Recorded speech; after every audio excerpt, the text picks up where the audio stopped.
हाय everyone, इसमें Hamzain you are watching HDX। Welcome back to the channel. कैसे हैं आप? सब ठीक ठाक हैं? उम्मीद करता हूँ अच्छे होंगे, खैर खैरियत से होंगे। आज हम एक न्यूज़ पे बात करने वाले हैं। एक हफ़्ता पहले आई थी। वो ये है कि जनाब भारत ने पाकिस्तान को 50 लाख टन गंदम का ऑफ़र दिया है। अब अगर तो हमारे हुक्मरान थोड़े सेंसिबल हैं तो हम सऊदीया से गंदम ले रहे हैं, हम रशिया से मंगवा रहे हैं। हमारे साथ ही घर के पड़ी हुई है और हमें दे भी रहे हैं तो हमें ले लेनी चाहिए। अगर तो सेंसिबल है, आवाम से मुखलिस हैं, आवाम की जान की थोड़ी कदर है, तो ज़रूर एक्सेप्ट करेंगे और थैंक यू भी बोलेंगे। अदरवाइज़ आपको पता है कि फिर वही हमेशा की तरह no no no no no करते रहेंगे ये। तो देखते हैं, पहले न्यूज़ आर्टिकल अच्छे से देख लेते हैं, फिर डिस्कशन तो होती रहेगी। आइए शुरू करते हैं। 3 2 1 एन। नमस्कार दोस्तों। इस वक्त हम सब RSS जानते हैं कि लीडर। पाकिस्तान में भूखमरी वाली हालत है, जहां 5 किलो आटा के लिए पाकिस्तान के लोग एक दूसरे की जान तक देखा, लेने के लिए तैयार हो रहे हैं। लेकिन पाकिस्तान फिर भी RSS को क्या पाकिस्तान के क्या कहता पिछड़े रहता है? इलाकों में RSS हमें आटा नहीं गंदम मिल रहा ऑफर है। कर रहे हैं। तो दोस्तों, इसी दौरान भारत के आरएसएस राष्ट्रीय सेवा स्वयं संघ ने एक बड़ी ऑफर की है पाकिस्तान को। उन्होंने कहा है कि अगर पाकिस्तान भारत से गेहूं लेना चाहता है तो वे जरूर से पाकिस्तान को गेहूं प्रोवाइड करेंगे। दोस्तों, ये वही आरएसएस है जो पाकिस्तान की मीडिया पॉलिटिशियंस कहते हैं कि आरएसएस एक फासिस्ट ऑर्गेनाइजेशन है जो बिल्कुल, मुसलमानों के यही खिलाफ यही बनाई गई स्टेटमेंट्स है। होते हैं और यहाँ इसी पे। के बारे में ही इमरान खान काफ़ी सारे नेगेटिव स्टेटमेंट दे चुके हैं। लेकिन इमरान खान आरएसएस की ने बात को एक कंडीशन सीरियस ना रखी लिया है कि करो। अगर पाकिस्तान को गेहूं चाहिए तो पाकिस्तान को भारत से मुंह खोलकर रिक्वेस्ट करनी होगी। तो चलिए दोस्तों, इसी पर आगे पाकिस्तानी मीडिया का रिएक्शन देखते हैं। भारत से एक उनके जो आरजू आरएसएस काजमी के की वॉइस जॉइंट है। जनरल सेक्रेटरी हैं कृष्णा गोपाल साहब। जी हाँ, उन्होंने अपनी गवर्नमेंट से कहा है कि पाकिस्तान की मदद करनी चाहिए, पाकिस्तान को गंदम देनी चाहिए और उसकी वजह ये है कि जो आम सिटीजन्स हैं उनका कोई लेना देना या कोई कसूर नहीं है हाँ, पॉलिसी मेकिंग में, या फिर भारत के साथ देखें जहर एक तो जो घुसा हुआ है नफरत ना उनके का दिमाग में। बताया जाता है या जो कश्मीर कश्मीर किया जाता है, शायद उसमें जो है वो आम सिटीजन का कोई लेना देना नहीं है और वो बेचारे भूखे हैं और वो बेचारे जो हैं वो रोटी को तरस रहे हैं, परेशान है, इकोनॉमी भी खराब है और साथ ही साथ खाने पीने के भी लाले पड़े हुए हैं। इस बात को उन्होंने अपनी गवर्नमेंट से कहा है कि जी भारत को पाकिस्तान की मदद करनी चाहिए।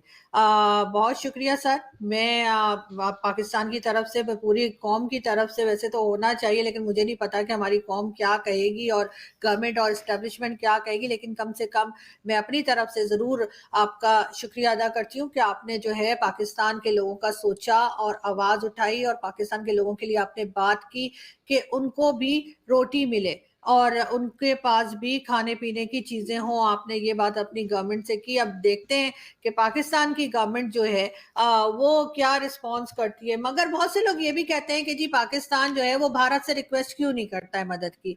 जी हाँ, क्योंकि उसकी रीज़न पाकिस्तान की यही है गर्दन कि में हम सरिया हमेशा है। से यही कहते आए हैं कि भारत हमारा दुश्मन है। ये और बात है कि हाँ, अब हमारे यहाँ बहुत से लोगों को ये बात समझ आ गई है कि ऐसा कुछ नहीं है बिल्कुल और बिल्कुल। हमारी ही कुछ पॉलिसीज़ ऐसी रही हैं जिसकी वजह से ये जिसकी चूरन वजह बेचा से गया कि हमें भारत दुश्मनी चूरन बिल्कुल। चलाया गया। लेकिन प्रॉब्लम ये है कि जी हम जो है वो पूरी दुनिया से माँगेंगे, चाहे अमेरिका के पास जाएँ, यूरोपियन कंट्रीज़ के पास जाएँ, चाहे हम चाइना के पास जाएँ या गल्फ हम कंट्रीज़ किडनी को जो बेच हमें मुँह देंगे। नहीं लगाते, इस्लामिक कंट्रीज़ तो बिल्कुल मुँह नहीं लगाते, वो तो हाँ, बिल्कुल हमें कहते हैं नो, ना वो तंग आ हबीबी गए हैं ना हमसे। निकलो। वो ये कहते हैं कि वो कुछ ऐसे कहते हैं कि पाकिस्तानी कुल्लू हरामी। ले हबीबी क्या करें, हबीबी हमसे तंग आ गए हैं, ठीक है। बड़ा डूब मरने का मकाम है, वैसे हम मुस्कुरा रहे हैं, लेकिन क्या करें जनाब। आप ये समझ लें कि जो इंसान दुखी होता है वही सबसे ज़्यादा मुस्कुराता है, ठीक है। अब अपनी हालत को देख के ही हंसी आती है यार, क्या करें। मतलब हमारे यहाँ जब मैट्रिक पास बीए पास लोग हमारे हुक्मरान बन जाएंगे और सिर्फ इसलिए कि वो थोड़ी इंग्लिश अच्छी बोल लेते हैं, तो हमारी आवाम ज़रा खुश हो जाती है उन्हें देख के। या फिर वो किसी अमीर बाप के बच्चे होते हैं और वही गुलामाना ज़हनियत के बाप के बाद बेटे को वोट देना है, ऐसे सीन है यहाँ पे। अब आप ये देखें कि आरएसएस के बारे में हमारे मीडिया में क्या कुछ नहीं कहा जाता। आरएसएस हो गई, शिवसेना हो गई, इसी तरह अपना जनाब बीजेपी के बारे में क्या कुछ नहीं कहा जाता। लेकिन लेकिन मेरे ख़्याल में वही बात होगी कि हमारे मुँह पे एक या हमारी जो एक बनाई हुई है हमने कहानी, वो हमारे मुँह पे ऐसे थप्पड़ के तौर पे रसीद की गई है कि जनाब आरएसएस जो हैं उनके एक लीडर ने ये बात कही है कि जनाब रोटी मिलना सबका हक है, और अगर पाकिस्तान हमें कहता है तो हम गंदुम उनके लिए अरेंज करके भेज सकते हैं, क्योंकि कसूर हुक्मरानों का है, वहाँ की आवाम का नहीं है। यानी वो आवाम जो बात बात पे हर चीज़ पे इंडिया इंडिया इंडिया करती रहती है और ब्लेम डालती है, ताकि उन्हें टके टुके का पता नहीं होता, और वो जस्ट वही सुनी सुनाई बातें जो बाप ने अपने बेटे को बता दी या स्कूल में किताब में पढ़ ली या फिर मीडिया से सुन ली, वही बोलते रहते हैं और उसी पे यकीन कर लेते हैं। यानी कभी खुद मेरे ख्याल में जितने लोग ज़्यादा एंटी बात करते हैं ना, नेगेटिव, उन्होंने ज़िंदगी में कभी किसी इंडियन से इंटरेक्शन किया ही नहीं होगा, उनको पता ही नहीं होगा, और वो बस वही सुनी सुनाई अपने दिमाग में बिठा के बातें करते हैं। तो जो अवाम इस तरह की बातें करती हैं उनके लिए भी आरएसएस जो है ये कह रही है कि रोटी तो जनाब बुनियादी हक है। तो ये तो भाई मैं ये कहूँगा उनका बहुत बड़ा दिल है कि उन्होंने ये बात कर दी, अदरवाइज़ कोई आपको हर दफ़ा आपके कह लें ना कि कमर पे छुरा मारता हो, तो एक टाइम आता है आप उस पे यकीन करना बंद कर ही देते हैं।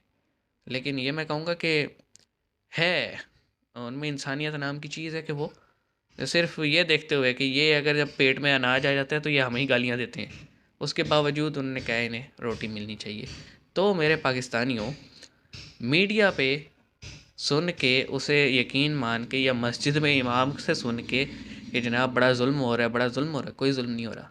ठीक है, सीधी सी बात है, जहाँ पे आप कानून के हिसाब से रहेंगे आप पे कोई जुल्म नहीं होगा। जो आपको दो चार कहानियाँ सुनाई भी जाती हैं ना, वो वहाँ के बड़े बड़े क्रिमिनल्स की होती हैं।